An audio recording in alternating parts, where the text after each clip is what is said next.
really tried to figure out how I wanted to go about this or where I wanted to go. And New York was the answer for me. And I wanted to train at the Lee Strasberg Institute, and I got accepted, and then that's kind of how it all kicked off. Yeah, it's interesting to hear you say that, because the most common question I get, and I'm sure you get this a lot too, from like friends or high school, in particular, like high school friends, college friends, things like that, of like, hey man, I want to be an actor. I think I'm just going to do this right now, and it's like, hey. It actually takes a lot of training to be good. Like they're not just giving jobs out because you're walking down the street and look like right. You can be somebody.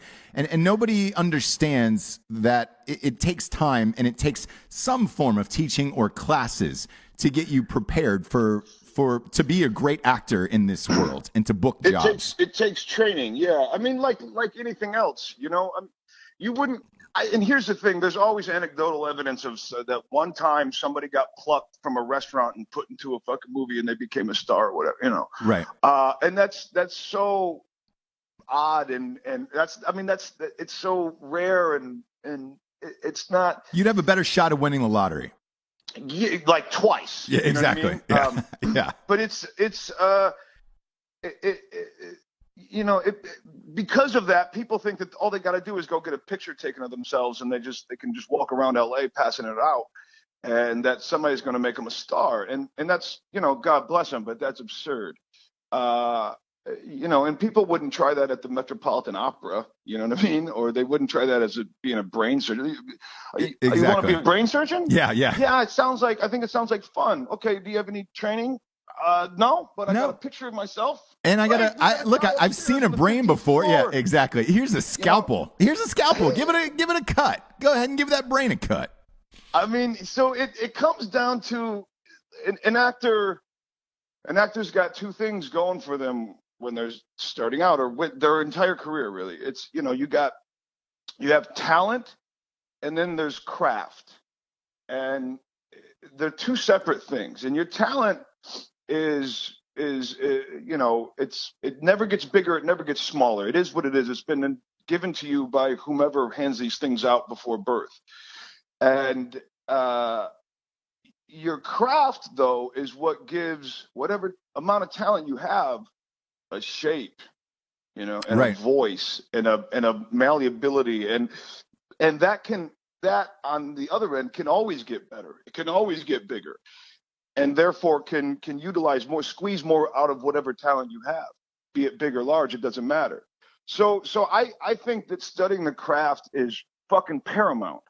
And the reality is, if you're not in this business because you love it, because you love the craft, because you love the work, there's a lot easier ways to make money, because this is a grind, this game, and you got to be in it because you love something about it, some component about it that's not a result.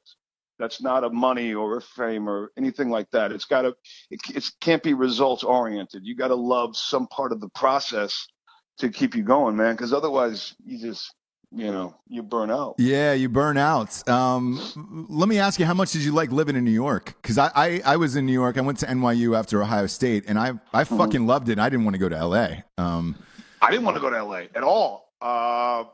My plan was to stay. I fucking loved New York. Same. My plan was to stay in New York until I was 40, and then I was going to come out to LA and take everybody's job. But I was, the best laid plans, right? So, things happen weirdly, and you got to be available for when opportunities show up. And an opportunity came up in 2003 when I was like 25, and I got invited to Los Angeles because a casting director had seen me in this thing, and I wasn't sure I wanted to go. I even told her, I was like, I don't know anybody in LA. I don't know why. I'm starting to establish myself out here. And she's like, okay, copy that. 10 minutes later, she called me back, and she had set up meetings for me all over town with agents and network execs and studio execs. And it was such an insane help up the ladder that it would have been ridiculous not to sort of follow that. And so I did. But then, I recently turned 40, and I just moved back to the New York area. And I got a place about an hour outside of the city, and I feel like this is where I belong. I'm inspired here. New York gives me an energy. LA is great for a lot of people. It's just for me, it's toxic kind of, and I can't. I couldn't do it there anymore. I'm not being surrounded by it constantly. Also, the weather bums me out in LA, but because it's sunny and 75 every single day. Every fucking day, dude. until it's a summer where it's sunny and you just double that temperature. Yeah. And it's horrible to be hungover in LA. New York is more suitable for hangovers because when you walk down the streets in New York, you feel like everyone else is hungover as well. So you're like, all right, I fit in. I fit in. There's a well of energy that you just, as soon as you step onto a sidewalk, your body taps into. It's true. That's true.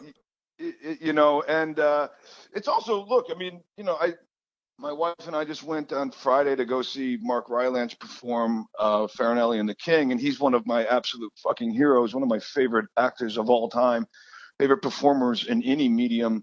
And tonight I'm going down to the Actors Studio where I'm a lifetime member to see Mark Rylance do a Q&A for a couple of hours. Oh, wow. That's awesome. And that's New York, man. Like those are the kind of things that are available here.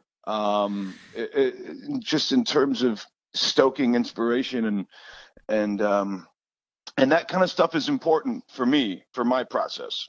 Sure. Yeah, I remember at NYU, there was the floor underneath me when I was in school there. Philip Seymour Hoffman was doing a play there. Oh my God! Very small play. I would say, that room probably sat 100, 150 tops. And, right. So I would see him every lunch. I would spend lunch with him, and for whatever reason, he never carried cigarettes and would always rely on me. So I got to talk to him every single day.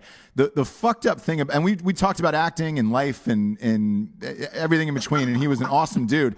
The fucking crazy thing though was the place was so small that and he was thinner in person than he is on screen. The entire semester there, I didn't know it was him.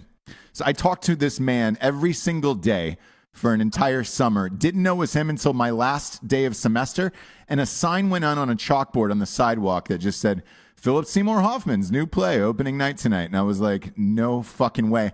I was too embarrassed to tell him the whole summer of like, hey man, do you realize you look like a thinner version of Philip Seymour Hoffman?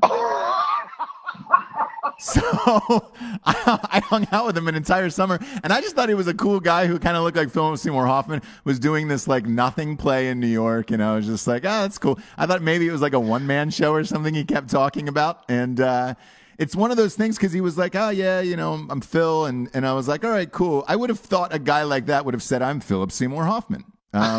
Right. But I was young enough not to know any better, and it was New York because everyone is cool in New York. Every actor seems cool in New York.